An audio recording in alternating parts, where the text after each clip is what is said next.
this goaltending market is thin. And again, the day they're eliminated, it's like, you got to go get Gibson, go pay for Binnington or Demko. But as the market kind of evolves here, do you see a clear-cut upgrade, a guy you point to and go like, that is the man to fix the crease problems for the Oilers? No, there's not a clear-cut guy. It's how they want to go about it, really. Do you want to trade assets to get somebody? Then obviously you're going to get more of a guy that has the potential to be that upgrade. Or are you going to free agency? I think I like that side comparison there. Like, there's no point in trading for somebody who's essentially the same as Pickard, because what else are you going to ask from a guy? Yeah. Like, your backup goalie went 7-1 in the playoffs and took you to the Stanley Cup Finals for a good chunk of that. And so even somebody who's maybe technically better than Pickard might not have gone 7-1, might not have done what he did. So he did everything you asked for, and you're still having this question. So if they're going to do something, you're either going to have to give up. So again, do you go the route where you try to upgrade and get rid of Skinner? Because I think that if you're going to go for Gibson or Binnington or somebody of that nature, then Skinner's probably going to have to be a part of that. Or are you going with somebody who's truly going to be a 1A, 1B, potentially 1A, where he's actually challenging Skinner and actually, like, Skinner's not the starter. You guys are going to play, and we're going to go throughout the year and figure out who the starter is, because realistically, like, Picks might have a couple games here where he's out playing, but throughout the year, if it's a Skinner-Pickard combination, Skinner's a starting goaltender. And if they're looking to add somebody to change that, to push it, whether that's through free agency or a lesser trade, I guess, which that's my guess is where they go. I mean, you could make. I know you guys were talking about a Jeremy Swayman deal. That's a big splash, and then that also then comes with a significant cap hit, which becomes all the issues with that as well. But I mean, Jeremy Swayman is a really, really good goalie. That would be a big splash. That would be you have a number one guy. I don't care if he had a bad year last year. He is really good. But even that, to be fair, Dubes, that comes with some risk, because, like, if he doesn't bounce back, now it's an albatross contract for 6 years. Like, if you do that swing, you need to be right. You're right, and then you're hooped, and they know. I mean, they've got the star players. They've got, like, they're going to be cap crunched for forever, which is not a bad thing, because they got to pay guys because they're playing well. But that is more of a risk. John Gibson's obviously on the table, like, but I wouldn't say he's proven. He's of course he's proven as a good NHL goaltender, but it's not like he's won a bunch of stuff. Now playing on obviously not a good team, and I think that he's a good goaltender, but he's had his injury stuff too. And I think you guys mentioned that to get Gibson, then Skinner's probably going to have to go the other way. And then are you putting all your eggs in that basket? I think there's some intriguing ones. I was trying to pull up. You guys posted the other day, and I was trying to pull up the list of guys I think Gregor had put a list of potential free agents, and there was a couple interesting ones in there. I don't know if you have that list. I don't think Jake Allen. That's like a compliment to Skinner, but again, you're kind of like you're asking him to do essentially what Pickard came in and did. I think, like, he'd be a good goalie, and he'd be a good support guy. And, like, if you needed a guy to come in, he's experienced and he can play. But that's not, like, you're not getting him as your upgrade. That's a side grade.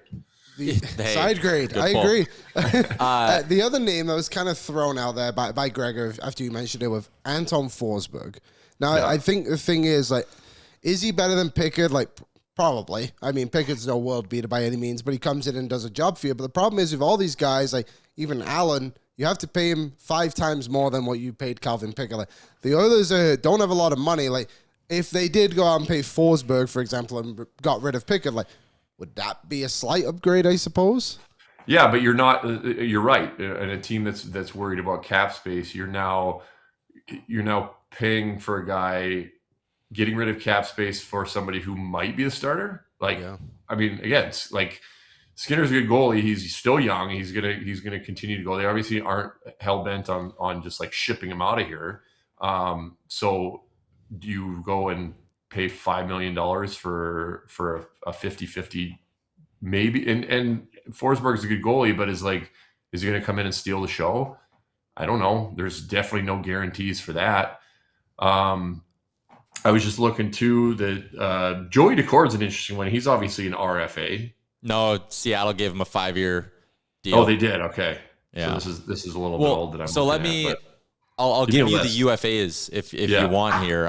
Outside of Allen and Forsberg, there are 9 other UFA goalies who played NHL games last year. So, Doobie, here's what we're going to do. You're going to put your thumb down like this. I'm going to read the names, and when I get to one that you think is a clear-cut upgrade on Pickard, you flip the thumb up. So here we go. It's like Gladiator. Yeah.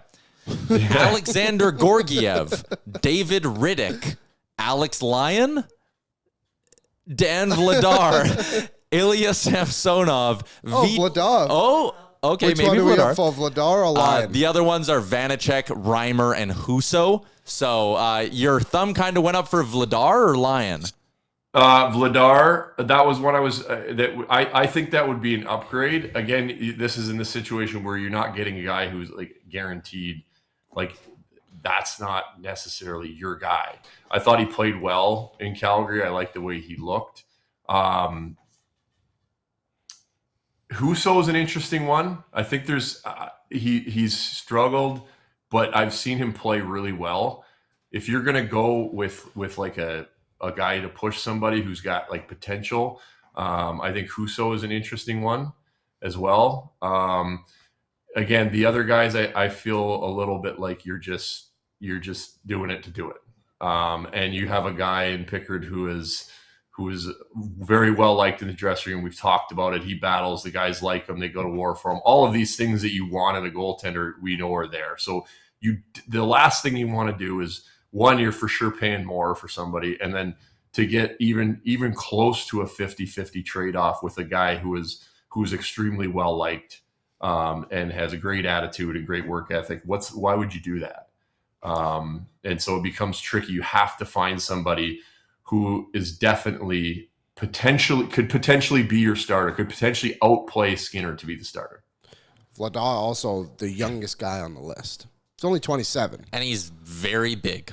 We know teams fall in love with big goalies all the time, right? Like, I mean, you think about like when Mikko Koskinen came over, it was like Devan Dubnyk was a big goalie.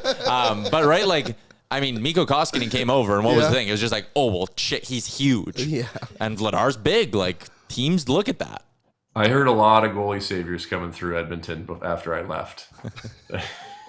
a lot of saviors after I left. Ben Scrivens was one of them. I heard he was the guy. Yeah. No, I mean, listen, if we would have had a show back then, we would have been probably very excited about the Scrivens Fast, the duo. But this city's gotten excited about a lot of goalies that haven't worked out. But again, like, that's almost the crazy part about this whole Stuart Skinner thing is like, he's 26 years old. Like, you can speak to it a little bit, Dubes. He was, in the grand plan for the Oilers, it was a 5-year deal for Jack Campbell, where Campbell is the workhorse starter for years 1, 2, and probably 3. Then year 4 and 5, you transition it off to Stuart Skinner, and your goaltending set. That plan got thrown out of whack, and from day one, Stuart Skinner had to be the starter. Like, the initial timeline probably isn't all that off for Skinner. Like, trusting him to bounce back a little bit. I'm not saying he's ever going to win a Vezina, but, like, the idea that he can't be better than he was last year, I think that's unfair to Skinner. 100%. It is unfair. And I think people forget his age because of the amount of experience he's had up into this point, the amount of playoff games he's played, the ups and downs that he's seen in the playoffs.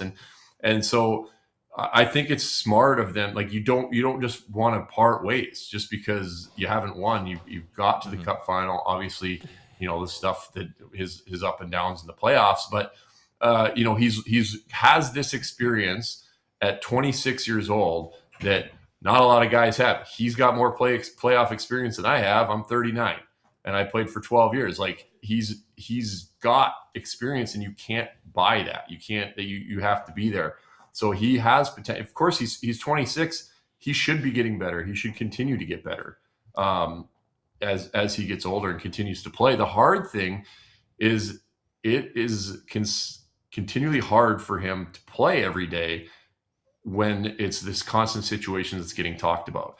And now it's like it's 2 in a row of, and I'm not saying him, but they've gone to the Cup finals 2 times in a row and they've lost. So, which is extremely impressive. But if you go to the Cup finals again with the same duo and lose again, then it's like, and that's going to be the talk the entire time. So you either really make a splash and go get somebody, and that you're going to have to get rid of Skinner, but that's going to have to be somebody who's really good. And that's why I'm like not sure on Gibson, because it's like, yeah, he's good, and he's, you know, he's had some great years, but he's had a lot of injuries, and it's like, are you going to give up on a 26-year-old for somebody who's not like you're guaranteed? Like I think Jeremy Swayman has the potential to be like a top goalie, and he's shown it. And so, like, to me, that's a better risk, but you're paying a lot more. It comes with the salary, all of those things. But I think you gotta at least, like, you're either making a big splash and getting rid of Skinner, which becomes so difficult because if you don't and you run it back, even if you go get somebody a slight upgrade from Pickard and you play a little bit, and then there's not really a true starter, and it's like, do they need a guy to get them over the hump? And I don't know if they do. It's just that storyline is there, and people are going to be watching it. It's just going to become increasingly more and more pressure on them throughout, and people are going to be upset if they run it back, if they get there again, if they get to the conference final and don't get there, if they get to the final and don't win. It's going to be talked about again, and people are going to be upset. So it's a very difficult situation, and it's not an easy fix. But I think it's either you got to go one or the other. You move Skinner and do something big and really commit to this window to win a Stanley Cup, and obviously there's risk. There's a lot of risk to that, or you try to get a guy for cheaper that could potentially be an upgrade, and understand that it's going to come with a lot of chatter all year about it. What's up, Nation citizens? If you like that video, then you need to be subscribed to the Oilers Nation YouTube. Podcasts, live shows, exclusive interviews, and analysis. Everything you need from your favorite voices at Oilers Nation. And you don't want to miss any of it, so hammer that subscribe button.